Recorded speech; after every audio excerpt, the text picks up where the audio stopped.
Good evening, friends, and warm welcome to everyone who's here to hear Philip Lutgendorf this evening. I think for people who are interested in the literary cultures of North India, who are interested in the Ramayana, the Ramcaritmanas, in the Ram Leela, in Hanuman, in Banaras, really anything to do with this part of our cultural life, Philip is no stranger, nor is his work really in need of introduction. You're all familiar either with him or with his work or both. But just to dispense with formalities, I will say a few words. I think many of you may have seen his first book on the performance traditions of the Ramcaritmanas and the Ramayana, called The Life of a Text, which was a prize-winning book. And subsequently his great work on Hanuman, called Hanuman's Tale, The Messages of a Divine Monkey. He has also worked extensively on popular Hindi cinema. He's been writing for the last few years on and off a history of chai and the cultures of chai and conviviality around chai, especially in North India, where he's really from, actually. Philip taught for more than 3 decades at the University of Iowa. He's a former president, or long-time president of the American Institute of Indian Studies, and he still continues to be the chairman of the board of the AIIS, which those of you who are familiar with scholarship in South Asian studies and the connections between American and Indian academia know how important the institution of the AIIS is.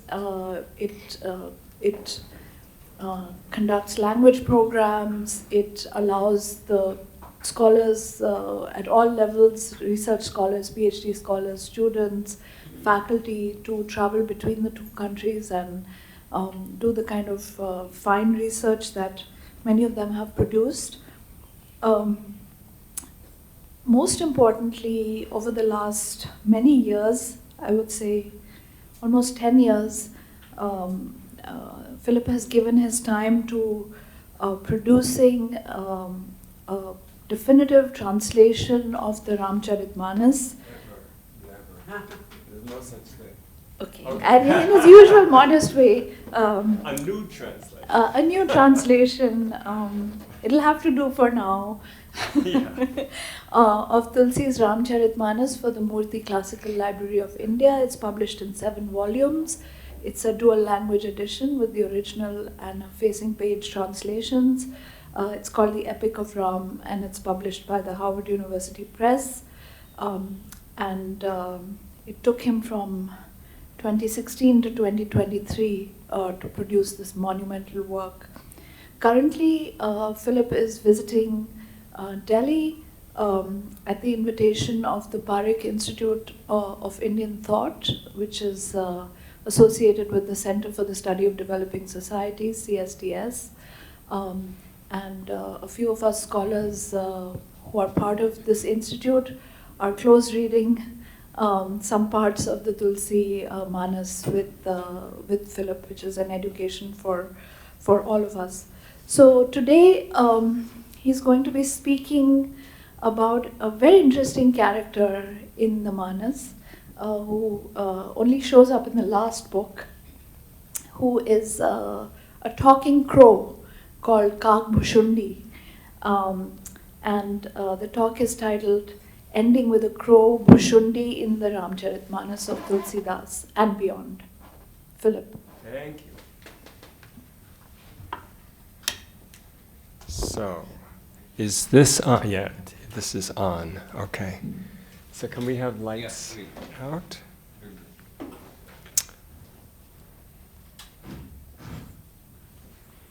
So, I want to dedicate this talk to the late Kavita Singh, who is one of the people who got me interested in Bhushundi. My experience of working just a little bit with her on what was to unfortunately prove her final project, but a very wonderful project, an illuminated manuscript of the Ramcaritmanas that was produced for the Maharaja of Benares at the end of the 18th century and the beginning of the 19th century.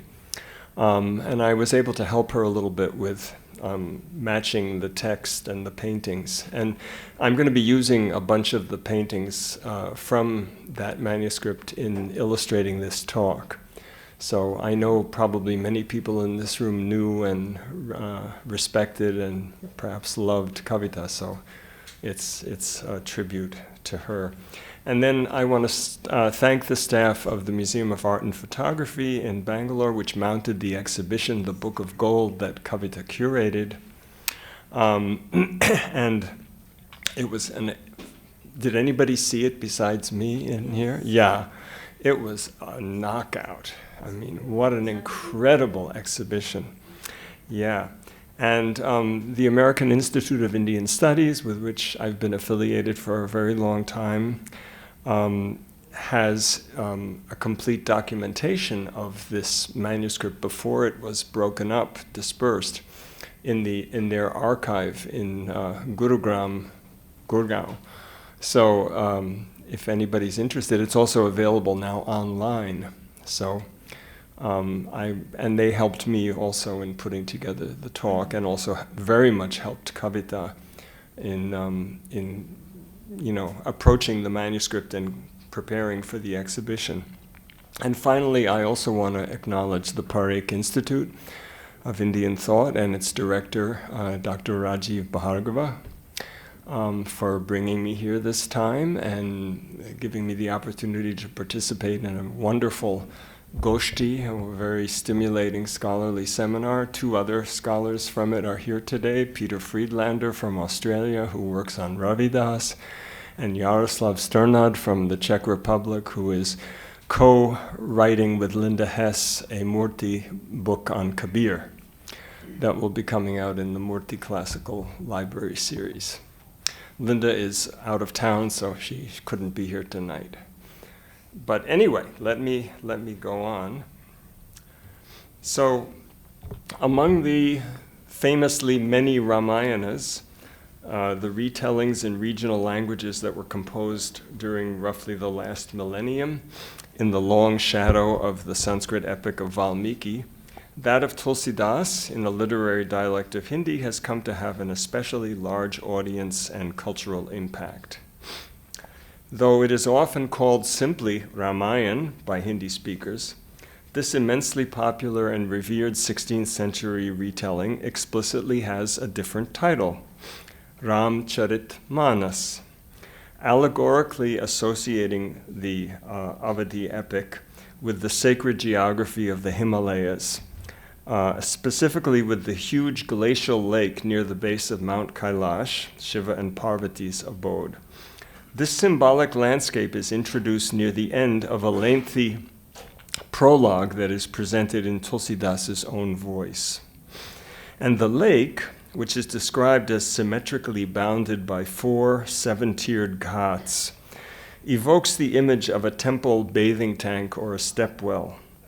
And since the poet associates each ghat with one of the 4 dialogues or samvads around which his epic is structured, later commentarial tradition has sometimes generated diagrams like this, aligned to the cardinal directions, in which each ghat and its respective speaker and listener represent distinct darshanas, which in this context we could translate as points of view, from which the deep reservoir of Ram's charit, or deeds, can be contemplated. The epic's narrators, in the order of their initial appearance, include Tulsidas, addressing an assembly of sajjan, good people, the Vedic rishi Yajnavalkya discoursing to sage Bharadwaja at Prayag, and Shiva speaking to Parvati on Mount Kailash. 3 of these are in human form, and the 2 non-historical narrators seem to have been carefully chosen by Tulsidas for their sanctity and authority. Yajnavalkya as perhaps the most revered interpreter of both Vedic ritual and Upanishadic Advaita doctrine, and Shiva as both the great god, Mahadev, of popular Hinduism, and the archetypal expounder of both entertaining stories, think of the Kathasarit Saga, and the esoteric lore enshrined in many tantric agama treatises, and always telling them to Parvati. But the fourth narrator, Bhushundi, is a bird, responding to the questions of another bird, Garuda, in a mystical ashram located on a mysterious Nila Parvat, blue mountain to the north of Mount Meru. Moreover, as his full name tells us, Bhushundi is a crow, cock, a bird who occupies at best an ambivalent rank in the traditional South Asian bestiary, a debased status that Bhushundi readily admits. But before I get into the general status of crows and the distinctiveness of this particular one, let me point out another kind of symmetry in Tulsidas's grand design. Like the Valmikian archetype, though much shorter, the manas consists of 7 khands of varying length. The first 2 are long, the middle 3 short, with the middlemost one being the shortest, and the final 2 are again longer. And they're longer than their stanza count here suggests, because the stanzas themselves get longer towards the end. The final book, Uttarakhand, indeed, is the 3rd longest in the Manas. Also, as in the Sanskrit epic, the first and last khand contain a good deal of material supplemental to the main story, framing it in various ways. In the Manas, the deeds of Ram are bracketed by what may be called a prologue and an epilogue, each lengthy and spoken primarily by one of the 4 narrators. Nearly all the scholars who have speculated on Tulsidas's writing process, like Mata Prasad Gupta, Charlotte Vaudeville, Camille Bulke, have proposed that these introductory and concluding segments were among the last to be written and added to the evolving epic. This is an assumption that is not provable because we don't have an autograph manuscript, but it seems reasonable enough. The content of these passages is largely devotional didactic, driving home some of the favorite themes of the poet: birth based on social hierarchy, varnashrama, coexisting with spiritual equality, and the non-difference between nirguna and saguna approaches to God, and between the paths of jnana and bhakti, though with preference given to that of saguna bhakti, especially in the present Kali Yuga. But if Tulsidas chose to mirror his brilliant opening sermon with an equally robust concluding one, why did he put it into the mouth, or rather into the beak, of a creature regarded as the untouchable among birds, the chandal of pakshis? If the poet had birds on his mind, why didn't he choose one of the many auspicious ones, whose legendary traits are regularly praised elsewhere in his epic, such as the chatak, a cuckoo reputed to live entirely on moonbeams, or the papiha, another kind of cuckoo, said to call out constantly for its beloved, piu, piu, right? Especially during the monsoon, which we're having now. The tota, or parrot, known to be a skilled narrator.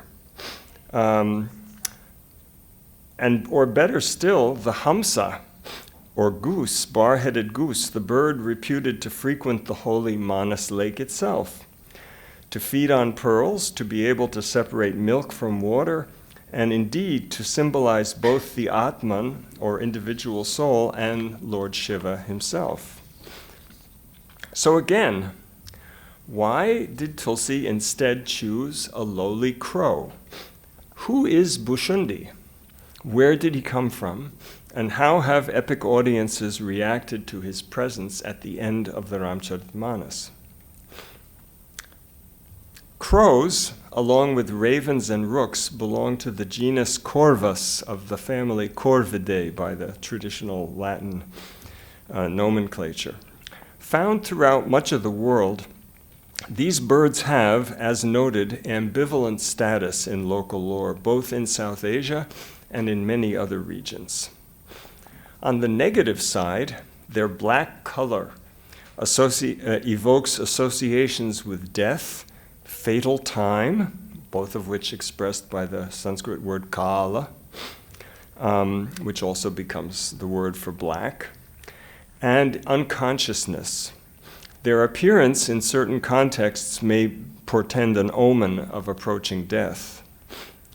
They are associated with ominous or downright nasty deities, such as the planet Shani, Saturn, who has one as his vahana or vehicle, and the smoky goddess Dhumavati, goddess of strife, loneliness, and the cosmic void, and also one of the 10 Mahavidyas. They also serve as messengers of Yama, god of death, about whom I'll say more in a minute. Then there's the matter of diet. Crows are omnivores, that is to say non-veg, as Tulsi notes, and they show a distressing proclivity for picking at dead and rotting animals. Their call is raucous. Let me see if I can repeat this.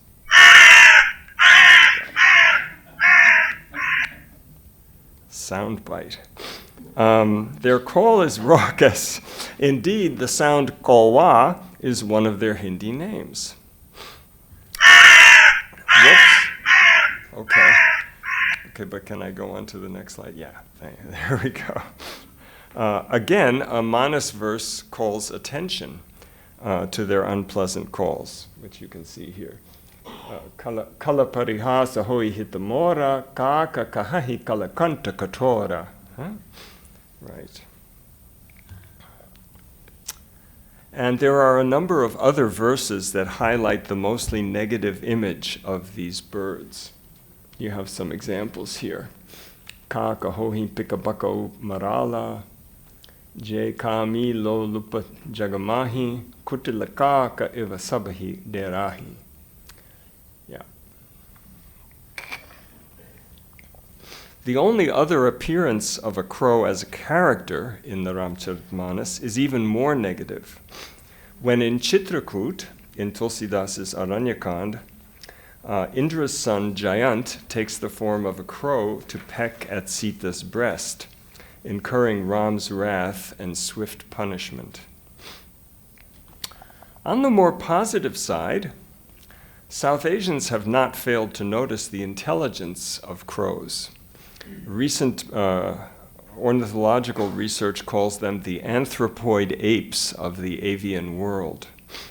And many people enjoy offering food to them. They are especially desired in funerary rituals as consumers of pinda offerings to the souls of departed ancestors, whom some believe come in crow form for this purpose. And especially in Hinduism, there are usually exceptions to every rule. Just as the general inauspiciousness of monkeys is contradicted by the extraordinary charisma and holiness of one particular monkey, about whom I've written a little bit, so Bhushundi stands out in the ranks of crows, although with less of a fan base, although I'll come back to this topic later. But why did Tulsidas choose this curious bird narrator for his concluding subbook, and where did he find him? Lore and literature about an immortal being, a siddha or chiranjeevi, paradoxically embodied in crow form, clearly predates Tulsidas.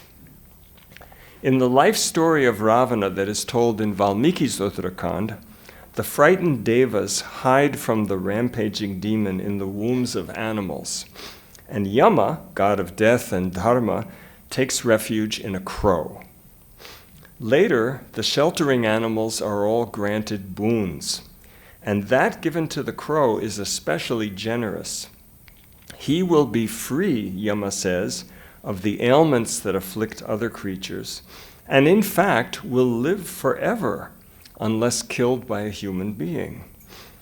And the god adds that when a crow is fed, quote, those men who reside in my realm and are afflicted by hunger will be satisfied, together with their kinsmen, unquote. This story suggests that the link between crows in general and both supernatural longevity and the ritual feeding of ancestral spirits was already well established by the time of the composition of the Sanskrit Ramayana's concluding book. An immortal crow named Bhushunda appears in the influential Sanskrit text Yoga Vasishta, an apparent expansion on the earlier Mokshopaya. Attributed to Valmiki, this voluminous text, variously dated to between the 7th and 14th centuries AD, how's that for exactness, is a treatise on Advaita, or non-dualism, presented as an instruction to the young Prince Rama by his clan preceptor, the semi-divine sage Vasishta. Its final section includes accounts of Chiranjeevis, long-lived beings, one of whom is a crow.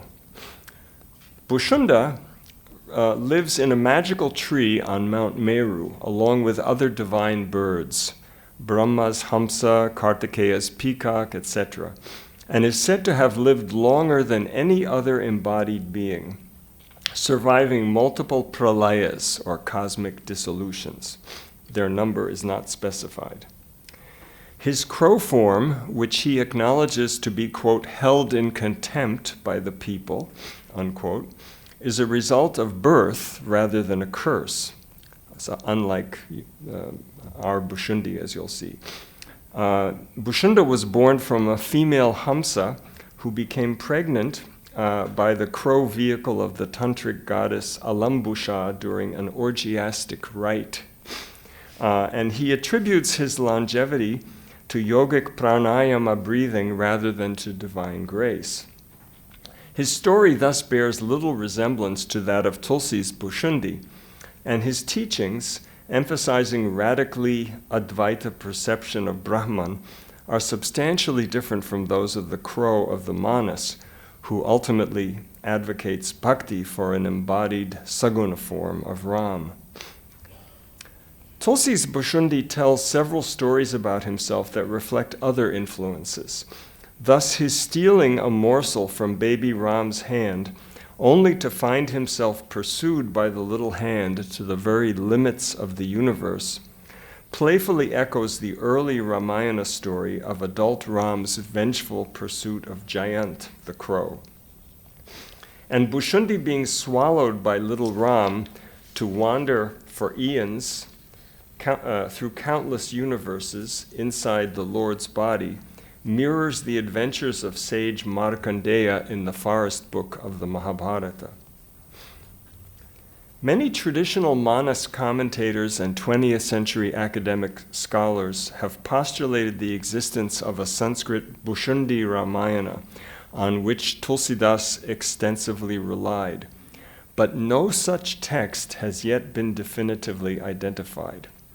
Several contenders have been proposed, most notably what you see here, a 3-volume work published between 1975 and 1983 by Dr. Bhagavati Prasad Singh, who I had the opportunity to consult earlier in my research prior to his passing. But an unpublished 1998 PhD dissertation by a man named Alan Keisler persuasively argued that the work that Singh published, as well as several others with the same name, was probably composed more than a century after the Manas, and thus could not have been a source for it. Moreover, it bears little resemblance to the epic's final section.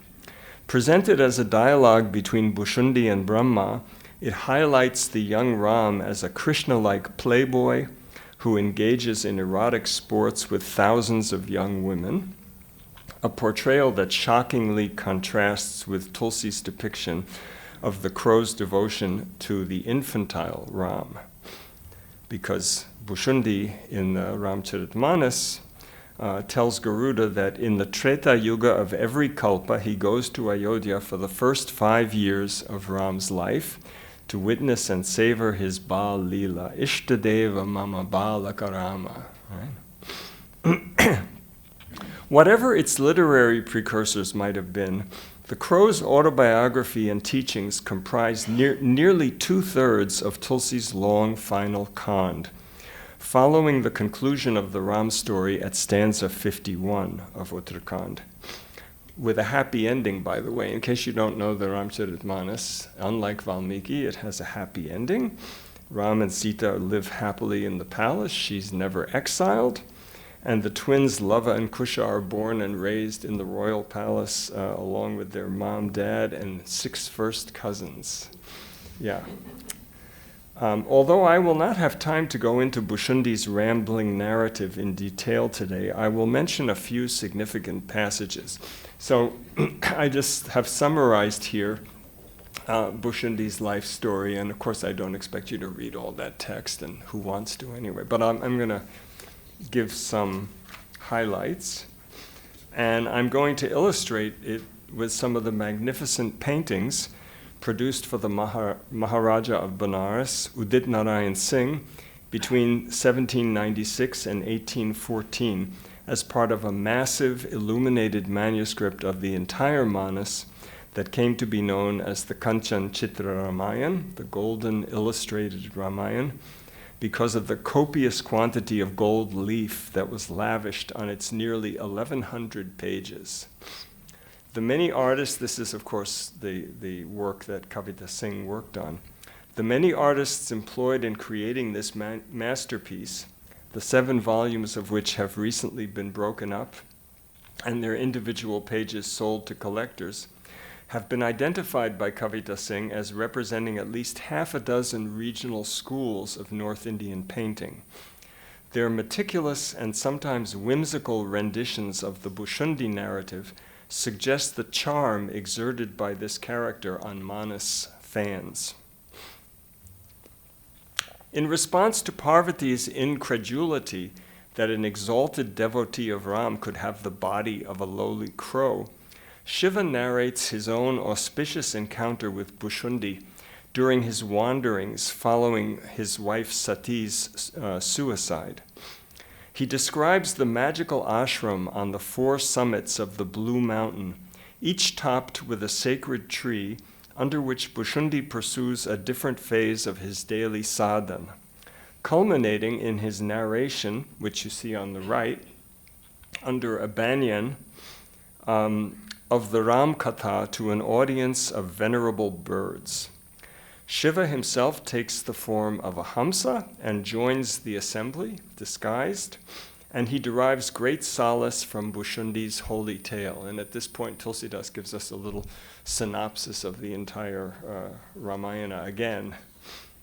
Shiva further describes sending Garuda to Bhushundi to clear up a sanshay, or doubt, about Ram's divinity, occasioned by witnessing Ram's apparent helplessness on the battlefield when bound by the Nagapasha, the serpent noose, of Ravan's son Meghnad. You see that down there at the lower left. Such doubt about reconciling transcendent divinity with apparent human limitation has been voiced repeatedly by Manas characters, and its putting to rest, or samadhan, is one of Tulsi's prime missions. Moreover, Shiva drolly remarks to Parvati that he sent the divine eagle to Bhushundi in part because, he says, a bird will best grasp another bird's speech. Right? Samujay kaga kagahi kai bhaka. Yeah. Garuda's moha, or delusion, is lifted at the mere sight of Bhushundi's enchanted mountain ashram. It turns out that Bhushundi was given a boon that this would happen. But the divine eagle lingers there to enjoy the avian satsang and katha. And Bhushundi obliges by recapitulating the whole Rama story in a 6 stanzas. So we get yet another recapitulation of it, which he explicitly identifies it with the title Ramcaritmanas, a clue to whose alter ego he is. Later, Garuda's question as to how Bhushundi became a crow leads to an autobiography of more than 1,000 lifetimes, starting in the Kali Yuga of a previous kalpa, the conventional evils of which, including wayward wives, uppity Shudras, bogus yogis, and lascivious and greedy Brahmins, again recall Markandeya's long speech in the Mahabharata. Unexpectedly, though, the rant concludes with the observation that the Kali Yuga has one great virtue that in fact makes it superior to the other three yugas. Salvation is obtainable by anyone through devotion and repetition of the divine name, as you see here. In the course of this rambling life narrative, the Kaki Bhushundi is cursed twice, each time for showing disrespect to Brahmin gurus. The second curse results from a heated debate that he has with the sage, the Rishi Lomash, in which Bhushundi, who is now a human youth and in fact a Brahmin himself, argues for the superiority of Sagun worship over Advaita contemplation of Nirguna Brahma. Again, the attentive reader will not fail to notice that when all is said and done, this is Tulsidas's own fervent position. At the climax of this somewhat farcical debate, Lomash loses his temper and tells Bhushundi to become the Chandal among birds, a crow.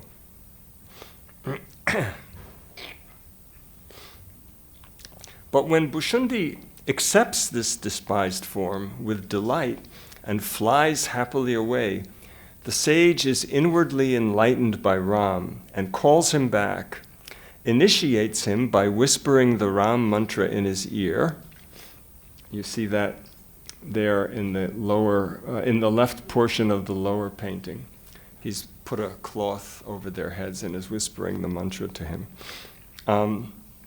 Instructs him in devotion to Ram's child form, teaches him the Ramcaritmanas, again identified with the name Tulsidas chose for his own epic, makes him immortal for as long as he chooses to occupy a body, and guarantees him an eternal hermitage that will be beyond the delusions of Maya. Bhushundi's autobiography ends at stanza 115, though his metaphysical dialogue with Garuda continues for 10 more extra-long stanzas, including Bhushundi's concise answers to a laundry list of 7 questions, which constitute a sort of pop quiz on the essential arguments of the entire text. Shiva then adds concluding words of benediction, and in the last stanza, Tulsidas bows out in his own voice. But I hope it has become clear by now that the main narrator on the 7th and final sopan or stair of the mystical Manas lake, a fallen Brahmin who, albeit in a despised form, has become firm in bhakti, both mindful and dismissive of social hierarchy, both respectful and scornful of non-dualist moksha, and who desires only to live on, endlessly narrating the Ram Katha to all who will listen, is the disguised twin of the audacious and opinionated orator of the prologue. Tulsidas, who has throughout the epic tried to accommodate the sometimes competing religious ideologies of Vaishnavas, Shaivas, and Sants, finally comes out, as we now say, as a bird. That is to say, a pakshi, the word Lomash uses when cursing him, a winged one, but also someone who is partisan to a particular paksha, particular side or ideology, as in our own English idiom of left-wing or right-wing thought. Right? Twice cursed for defying Brahmanical authority, the audacious and opinionated Pakshi Bhushundi manages to come out ahead each time, and hence becomes, in the epilogue to the Ramcaritmanas, the final exemplar of Tulsidas's own worldview and spiritual practice. I stood firm on the side, and he uses the word pacha, of bhakti, and that great seer cursed me, yet I gained boons rare even for sages. Just see the power, bhajan, dekahu bhajana pratap, just see the power of devout worship.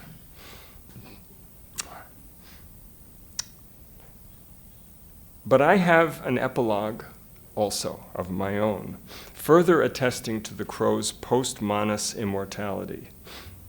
I've already noted Bhushundi's appeal for visual artists, expressed in a range of styles with varying degrees of Audubon-esque naturalism. But I was surprised to discover, when Googling the internet for images for this talk, that Bhushundi now has a robust presence there, where his multi-kalpa lifespan and multi-universe flight path has resulted in him becoming what else?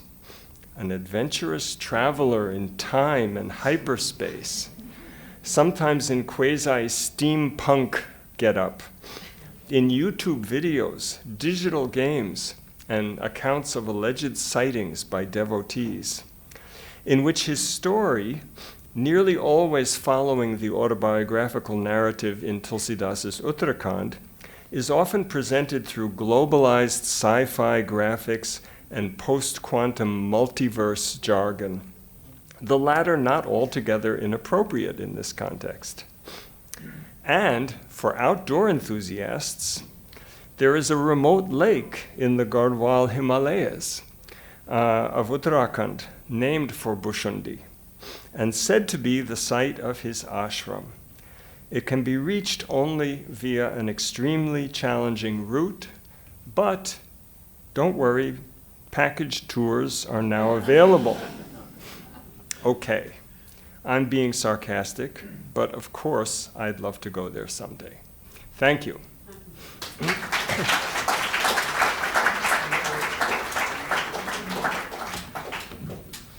Thank you, Philip. Thank you so much for that marvelous talk, and for reminding us of our dear departed friend Kavita Singh, and for using the beautiful Kanchan Chitra Ramayana for your illustrations.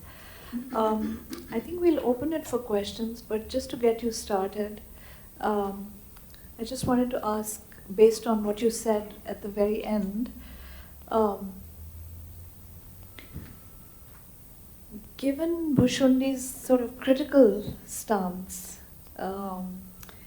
and his self-presentation as somebody who is unwilling to conform on various issues, the only thing he's steadfast about is his bhakti towards Rama. But in all other matters, whether it's Nirgun versus Sagun, or it's Brahminical versus outcast, questions of social hierarchy and so on. How come he's such a radical, given that he is Tulsidas's proxy, or his own sort of alter ego in some sense, and he is given the last word in the Manas? How is it that Tulsi himself created such a radical character, and at the same time, when we have arrived 5 centuries later, 4 or 5 centuries later, Tulsi is often considered a sort of bastion of conservatism and orthodoxy in a sense. And yet his choice for somebody to represent and voice his own views is the specially created character of Bhushundi. Why do you think that is, and how does it work out? Well, I kind of think you answered your own question in asking it, in that, Tulsidas and Bhushundi are both paradoxical, cantankerous, unpredictable, ornery characters. And I'm not a person who defends everything that Tulsidas wrote, far from it. But I am a person who very much appreciates his poetry and his bhakti, and the fact that in putting the manas, in my first book, Life of a Text, one of the things I said at the very end is that the most radical thing about the manas is its form. The fact that it is in alpati, and the fact that it is meant to be accessible to was meant to be accessible to ordinary people in that day and time, was a radical thing, a radical move. And the fact that he gives them so much of the classical tradition in various forms, with all of its contradictions intact, is it's just an enormous intellectual gift to the masses of North India at that time. And it's remained that way over the centuries. People have been arguing it for years. And even back in the early 1980s, when I was studying the Katha tradition in eastern UP, it wasn't as all sort of holy-poly as it is now, The Katha sessions were much more lively, much more interactive. People asked questions. There was humor. So, it was a living text. I called my book The Life of a Text. And I'm kind of straying from your question, but Bhushundi embodies the whole 9 yards, I do really think, as I argued in the talk, that he is a stand-in for Tulsidas, and that his biography, his being cursed, we know that Tulsidas ran into opposition from the Brahmin community in Benares. We know it from some of his own late poems, and Tulsidas is creating this plucky character who stands up for himself and puts forward his own notion of bhakti, which ultimately is sagun bhakti, for the embodied form of Ram. Yeah, is that okay? Well, I'm glad that you didn't take, infinite number of years to answer that question. Maybe I took too long. So you mentioned that a pakshi is one with a paksha. Right. Right? He's taking a side. Paksha, so he's a pakshapati in a sense. Yeah, pakshapati, absolutely. Right. And that gives us a clue. I think it's a pun. Yeah. And that gives us a clue to Tulsi's own self-perception. Yeah. That he takes the side of sagun bhakti, isn't it? Yeah. But how does the outcast status of the crow, or the impure status of the crow, the chandala status of the crow sit with Tulsi being a Brahmin Goswami? Yeah, well, of course, in some of the autobiographical verses in Kavitavali, Tulsi presents himself as being cast out as a child, not outcast, because he appears to be a Brahmin, but cast out and having to beg for scraps and being humiliated. So I think he identified with Bhushundi's lowly rank. But of course, Bhushundi is ecstatic about becoming a crow. He doesn't mind it at all. He sees it as a perfect form in which to fly to Ayodhya, and you have all these episodes where he goes to the palace and he eats morsels that baby Ram is toddling around. You've all seen images of this. Baby Ram is toddling around and eating things, and the little tukure are falling on the ground, and Bhushundi is happily getting prasad, right, from the Lord. So he's very happy with that, and the other thing that he loves is to tell the Ramkatha, And of course, throughout the Manas, Tulsidas is living the exposition of the Ramkatha and admonishing his listeners to carry it on, to take what he's composed and transmit it themselves and embellish it themselves. And you know, so Bhushundi is kind of an embodiment of that. Yeah. Both Shiva and Garuda get, as it were, enlightened by him. I'll ask you one more question Okay. and then open it out. Sure. What is the significance, in your view, of the attachment that Bhushundi has to the Balak Rama? I mean, we don't, in the Valmiki Ramayana, there's no importance given to the childhood or the infancy of Rama and Lakshmana, right?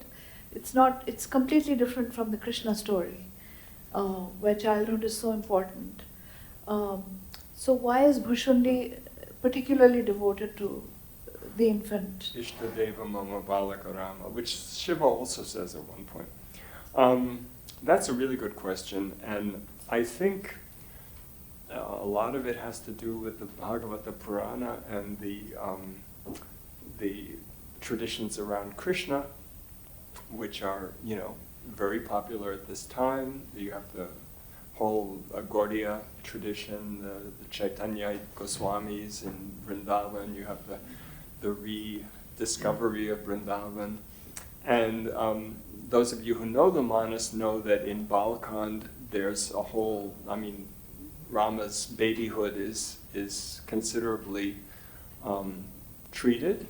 As in Valmiki, you know, Rama grows up in about 5 shlokas, you know, and the next thing you know, I mean, he's born and he gets a name, and then the next thing you know, Vishwamitra is coming, you know. But not so in Tulsidas. He gets to have Bal Leelas, and of course the Bal Leelas are very similar, very evocative of the Bhagavata Puranas, stories about Krishna. There's an episode where Kaushalya looks into Ram's mouth and sees the whole universe, right? It's echoing Yashoda. There's, what else? Yeah. Yeah, there's a whole scene of him eating very messily with food falling all over, and of course Bhushundi isn't mentioned at that point. But anyway, his childhood is very much treated, and clearly Tulsidas had personal affection for the child form of Ram. And I also think, you know, I mean, Tulsidas, let's put it bluntly, is kind of a prude. He avoids erotic imagery generally in the Manas. Well, let's say he's very chaste, okay, for whatever reason. And I think the child form is, you know, prepubescent, pre-marriage, you know, is what he likes to focus on. He doesn't advocate that for everybody, but it's definitely his own chosen image. Okay, if people would like to ask questions, please do keep them brief. Please. I will. Do keep them brief. Keep your questions brief. And I will sort of enforce that. Please, Punita. Philip, thank you so much for telling us more about this most fascinating character in the book. And I mean, Kavi was our cousin. We loved her. And thank you so much for dedicating this talk to her. There's a little gap in my understanding of the logistics of this whole research, in a sense, which is that at your institute, you had the entire book intact. So where does it go missing? How does it get dismembered? And then how does it get retrieved? Sure. Let me clarify that. We don't have the entire book. So there were 7 volumes, bound volumes, one for each Khan, that were created for the Maharaja at that time. And these were in the care of the royal family of Ramnagar in the Saraswati Bandar in Ramnagar. I heard about them from the Maharaja Vibhuti Narayan Singh in 1982 when I was doing research on performance traditions there, but I never saw them at that time. I just heard about them. And I finally got, in 1999, I happened to be with a film crew that was permitted to take some pictures inside the Saraswati Bandar, and they were shown one of the volumes, and I actually got to see a couple of pages, a couple of paintings at that time. That was my only exposure to it until I got an email from Kavita in 2021 asking me, did I know about this manuscript and did I know that it was being dispersed and sold on the art market? And I was initially horrified, as was she.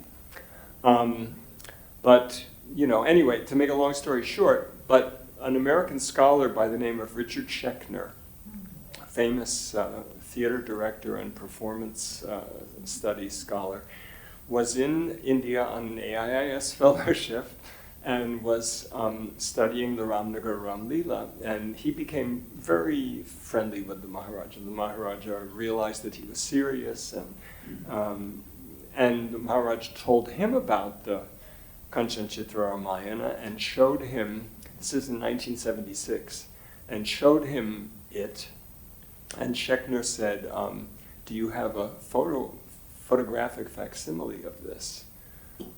What if it's a one-of-a-kind thing? What if your library catches fire? And the Maharaja thought about this, and at that time, the American Institute had its Center for Art and Archaeology, which is now in Gurugram, was in Ramnagar. It was actually in a building. It was in a building that belonged to the Maharaja and that we rented from him. So it was right there. And they were doing this huge documentation project on Indian temples that produced a 14-volume encyclopedia of temple architecture. So they had photographers, draftspeople, they had state-of-the-art equipment. And the Maharaja allowed the books to be taken out one by one and photographed page by page. So there are 548 paintings, 548 text pages, and every single one of them was photographed in 1977. Not as nicely as they would look today. I could show you examples, but I mean, at least we know what the entire thing looked like. And then, Vibhuti Narayan Singh died, I believe, in 2001, and somebody, we don't know who, decided to sell off this family heirloom so that it's now all over the place. Kavitaji, I believe, located close to 200 of the pages. And then she chose 75 or 80 for the show in Bangalore. And she sent me scans of those, and then I helped her figure out what the text was that went with it. Because you see, the text is on the back of a painting, but it's not the text that goes with the painting, because it's the text that would have gone with the next painting, right, the facing page. But it was very easy, it's very readable, and I was able to extrapolate backwards each time and then give her a little concise synopsis of the text that would have faced that painting. And this is really important because when you start looking carefully at these paintings, all kinds of amazing details are there that the artists are taking from the text, because their charge was to make as the Maharaja told me very proudly, to make a drishya tika, a visible commentary on the Ramcaritmanas. He said, this is not just an illustrated Ramayana. This is a drishya tika on the Tulsidas. Sorry, that was probably too long. But thank you for asking that. Yeah, the young lady. Sure. Hi, thank you so much for this talk. It was really interesting. I just had one question. Do you think the concept of Bhushundi, especially, Tulsidas writing his character as such that even when Parvati says, comments on his low status, Shiva comes to his defense. Do you think that's a bit self-serving of Tulsidas? Yeah. The short answer would be yes. Yeah. I mean, the lowliness is important.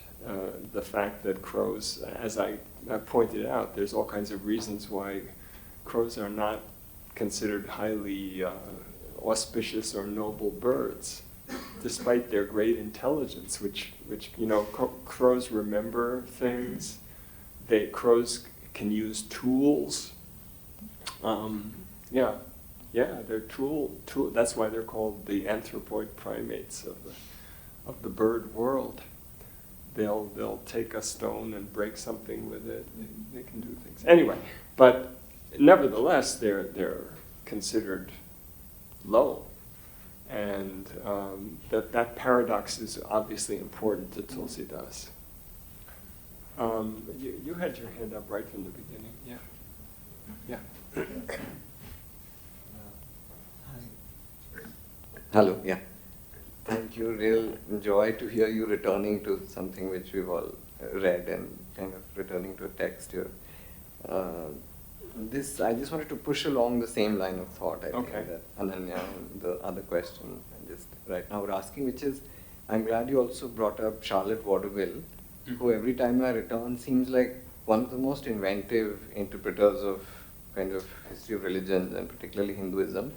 So she has a very interesting interpretation of the famous Valmiki moment of the shok turning into shlok, the famous sighting, exactly, the Kronchavad, and says that, very crude summary of what her interpretation is, that the shok is also kind of like when we are surprised even today when we see the more profane moments of performance in actual Ram Leelas and how integral a part of that the vulgarity and that stuff is.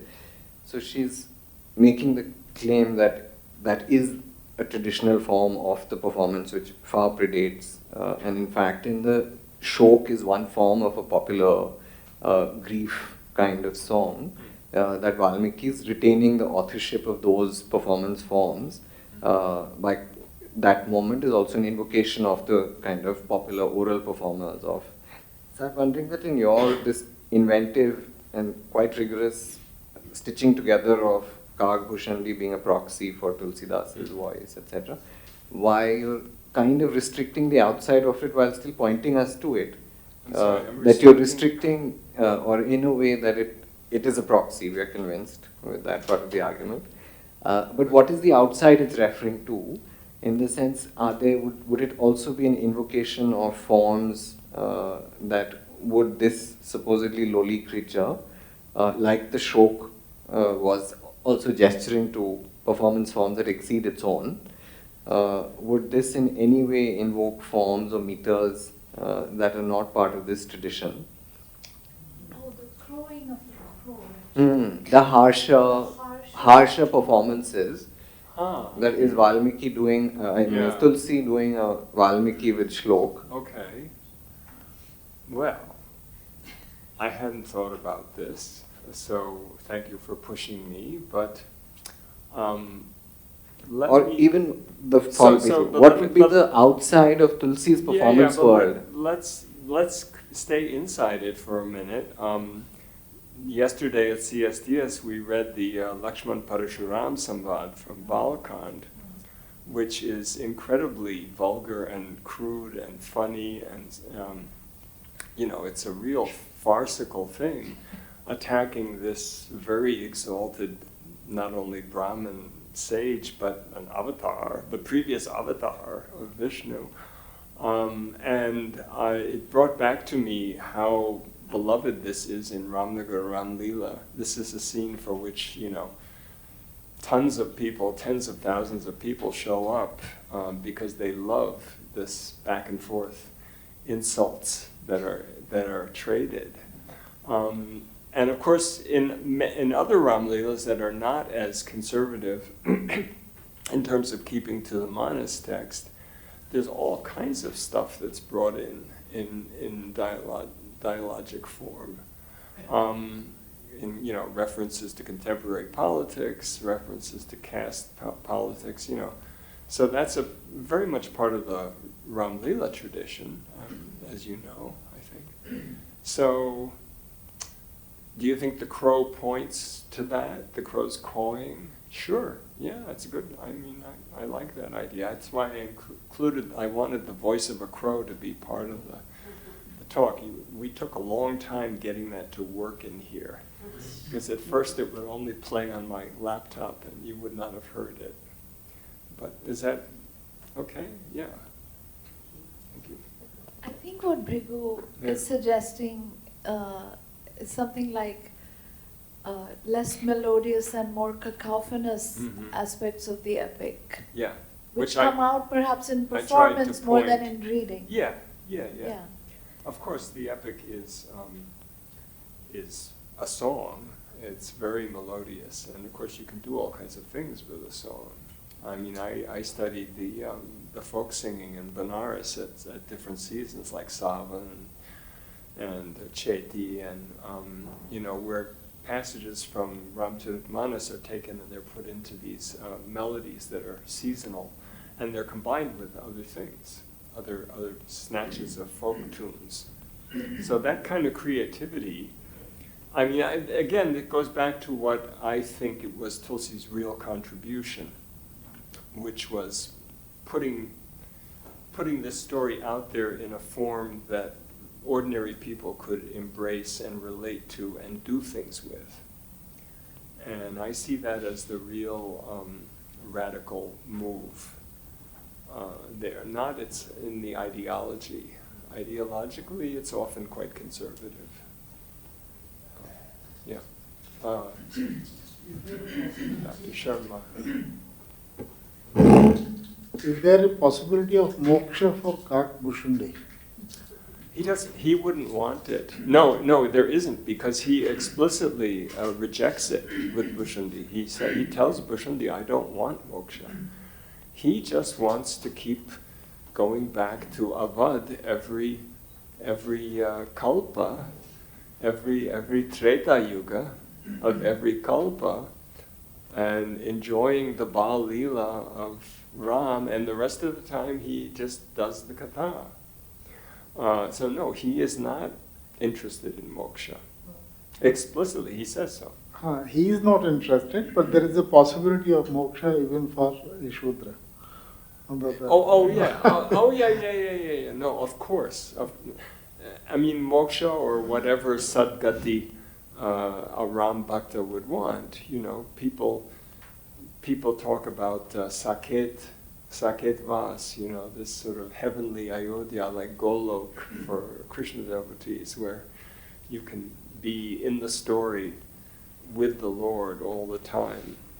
So, yeah, I mean, the Manas is full of references to all sorts of spiritual salvific states that anybody can obtain, especially through repeating Ram Nam. Yeah.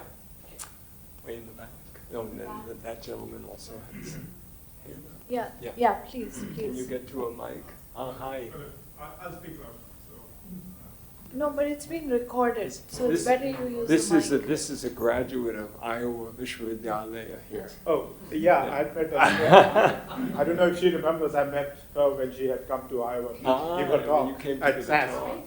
Yeah, when yeah. you spoke at the South. I was a Studies doctoral Program. student at that time. Yeah. You just finished your PhD. Yes. So, going back to Ananya's question itself about radical, that Tulsi is a radical figure or not. And in his own conceptualization, it seems that he thinks he is. Mm-hmm. And that's why he identifies with Bhushundi Mm-hmm. as his final, which is your core argument. If we look at it, and I'd like you to comment on that or think about it in this way, that if you look post-Tulsi, and if you look at the whole Ramanandi sect, which emerges from Tulsi's veneration, is actually a radical against the hierarchical, earlier Brahminical structure. And Ramanandis were separate from the Dashnamis, and we saw that little bit play in the Ayodhya temple this time when the temple was being inaugurated and the rituals were being performed from a Ramanandi perspective rather than a classical Sanskrit rituals were done. And there was some differences between the Shankaracharyas and Ramanandis. And so this is Tulsi is that figure, that radical figure. And that's, so I'd like your observation on that. Yeah, thank you. Thank you. Well, thank you for that observation. And yeah, I mean, the Ramanandis, it's not entirely clear when they start, but they certainly very quickly adopt the Ramcaritmanas as their kind of text of choice, their sort of central scripture. And in the beginning, they are indeed very radical, and they initiate non-Hindus and low caste people and women. And over time, they become, what else would you expect, right? They become more conservative as they start getting patronage, royal patronage particularly. But there remain within the Ramanandi Sampradaya some quite wayward and radical elements, which, I agree with. Yeah, in some sense, you would see some Ramanandi temples having Dalits as chief priests, who became sannyasi. Yeah. And that was itself an even in contemporary times. Yeah. Like in Patna, the Mahavir temple in Patna. Sir, yeah. And maybe we'll wrap up or after this? Or? I don't know. How much time do we have? Till 8 o'clock or? We have till 8 o'clock. We have to talk till 8 o'clock. Maybe Since you're immortal. शायद ये लोग खाना चाहते हैं. Anyway, please. Yeah, thank you. Actually, it seems to be from what I've heard that Tulsidas was basically a very radical person, and is massive. A radical person, particularly exponent of the Bhakti movement, belonged to Bhakti movement and all that. And also one read that he justified Ramcaritmanas as being for Swante Sukhai, which actually I guess means for himself. So this is there an inconsistency between the message of orthodoxy in Tulsi's writings and this kind of radicalism. So would it be that the social values were in a way reinforced through a more, radical or subversive manner? Perhaps would that be some possibility? Yeah, absolutely. And critics of Tulsidas, are quick to point that out, that he's constantly advocating reverence for Bhusura, the gods of the earth, Brahmins. And whether you see it as kind of co-opting a radical bhakti message by putting in all this traditional varnashrama kind of ideology, or he's trying to create a grand synthesis, and there are some very almost schizophrenic. We're going to read in our next session at CSDS, we're going to read this passage from Aranyakand, towards the end of Aranyakand, where on the one hand he gives this really kind of horrible lecture, Ram does, which is hard to read nowadays. A Brahmin is always deserving of respect, even if he's a scoundrel, a Shudra, never, even if he's highly learned. It's really tough stuff. And then a couple of pages later, he's with Shabari. And he says to her, he praises her as this very, very grand, exalted, holy woman. And he says, I only respect one relationship, bhakti.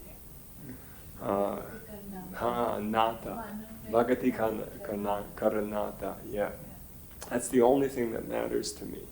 So, Tulsidas is one of these people. It's so common in the Indian tradition, who, as we say in English, wants to have his cake and eat it too, He wants to kind of have it both ways. Does that get at what you're... So did it lead to, let's say, just the consequence of that? Did it lead to some kind of social leveling, or basically it's the same thing we repackaged in a different way? I think if you take a wide view and you look over the course of the centuries, you can point to instances of the manas being used in a liberatory kind of way, or you can look at it as being used in an oppressive and reactionary kind of way. The verses being quoted, everybody knows Dhola Gambhara Shudra Bhashanari, right?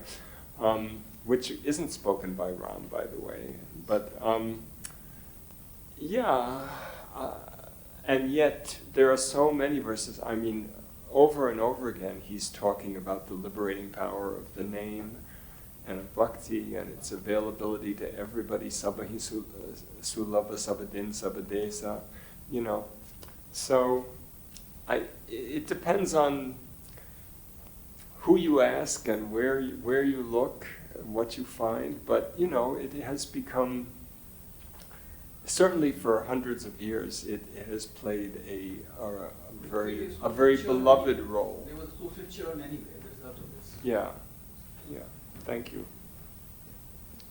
Actually, if the gentleman is I want to add a little bit to what we've been discussing, that you know, as he started by saying that the very fact of writing it in Avadhi, right, is already opening it to a whole population that does not have access to the Sanskrit.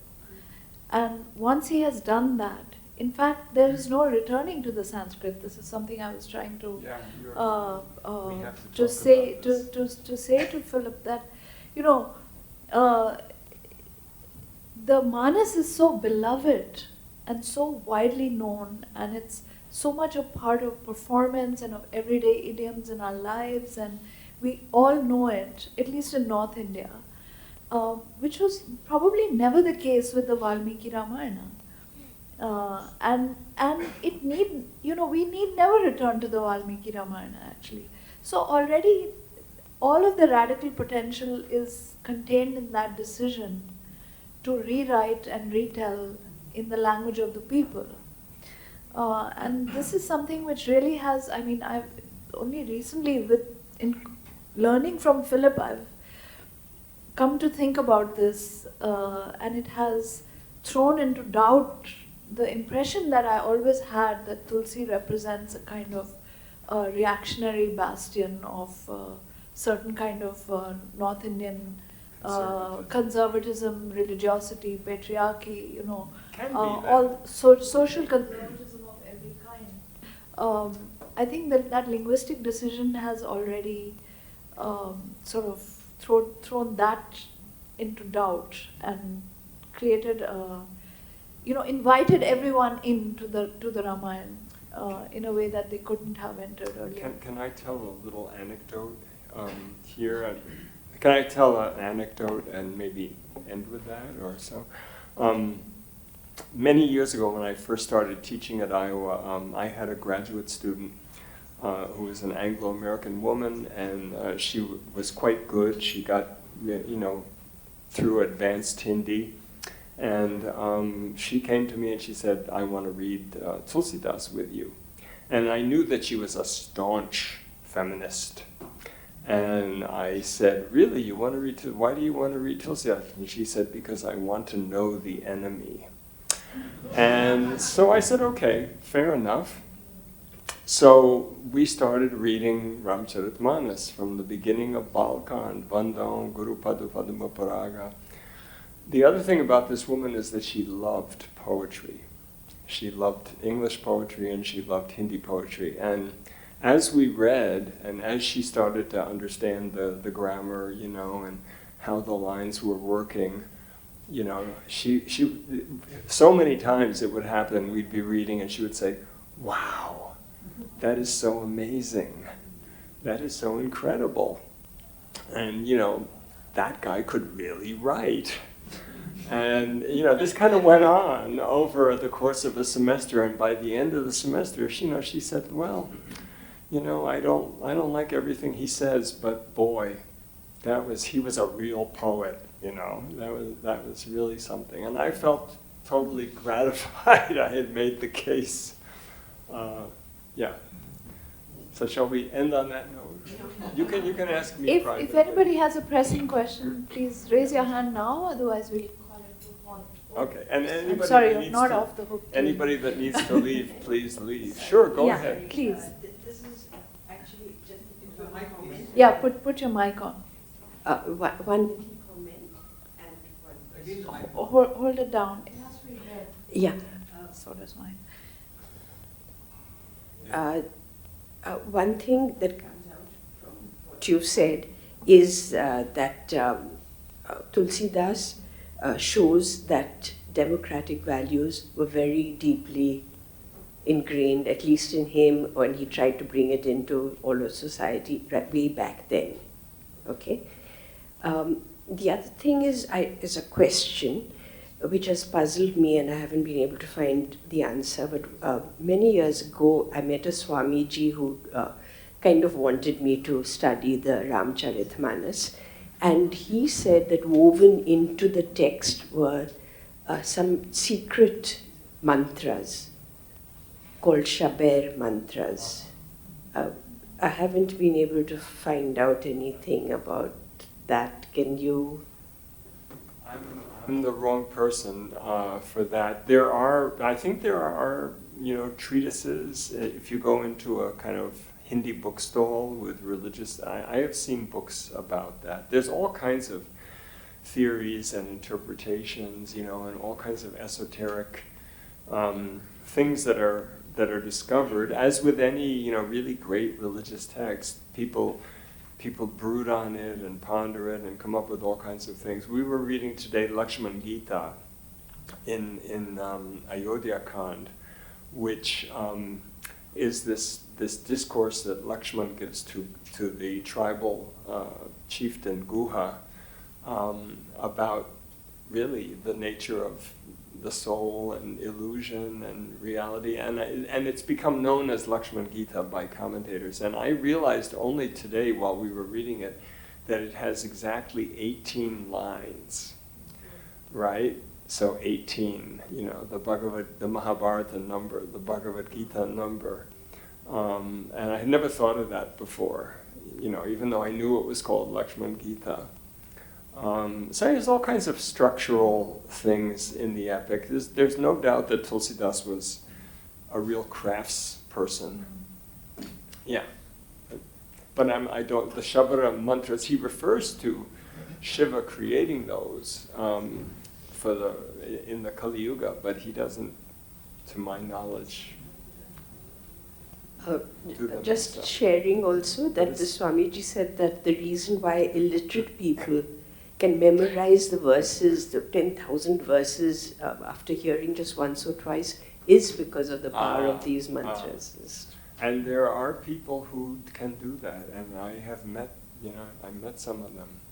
Yeah. Could you let somebody else though? Yeah, if somebody hasn't asked a question, then yes, please. Yeah. I'm just wondering about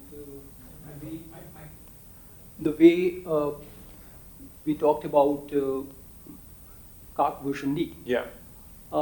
I thought that, at least in the folk tradition, crows are quite popular and they're not really looked down upon. The example would be Panchatantra, for that matter. Where you have that's main a good storyteller. Main character is a crow as such. And then, in normal villages as such in North India, crows are looked at with some notion of friendship as such. They carry messages and all. Yeah. And more than that, I feel that crows are birds who are closest to human beings, except the ones which have been domesticated. So they occupy some kind of a liminal space. They are somewhere within the bounds of households, and they are also, free from that burden of domesticity as such. So for Tulsi to be able to use it was also an expression of a certain kind of freedom, the kind of thing that Tulsi was trying for himself. So I thought maybe your comments could help there. That's a wonderful observation, and thank you for that. I just made a note about it. And I don't know if you are familiar with my Hanuman book, but that's basically my argument about Hanuman, that he's a liminal figure because of the role of monkeys in the culture as the creatures that most closely resemble us and yet have this kind of, and I think I have to emphasize more the ambivalent status of crows rather than just harping on the negative. So I do appreciate that correction there.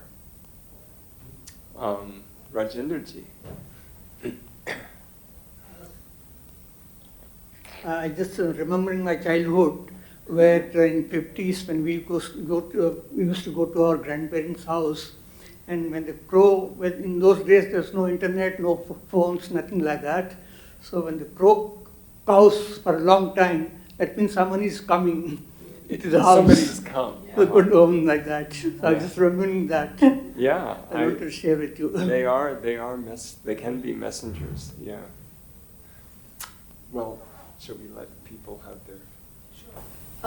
Did the gentleman from Iowa, did you still want to say something? No, because just I think I wanted to ask Philip if you would like to comment on that, which is Christian Nowitzki, you know his work, The Quotidian Revolution, right? The Quotidian Revolution, Christian Nowitzki's work. Yeah.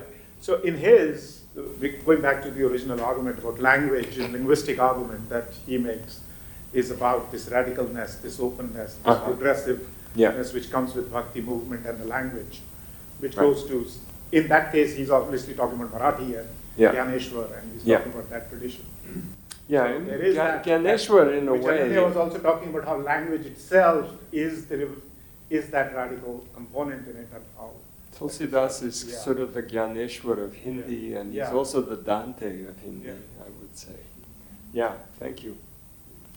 Well, thank you everyone for coming and staying so long and listening to this. And Thank you for the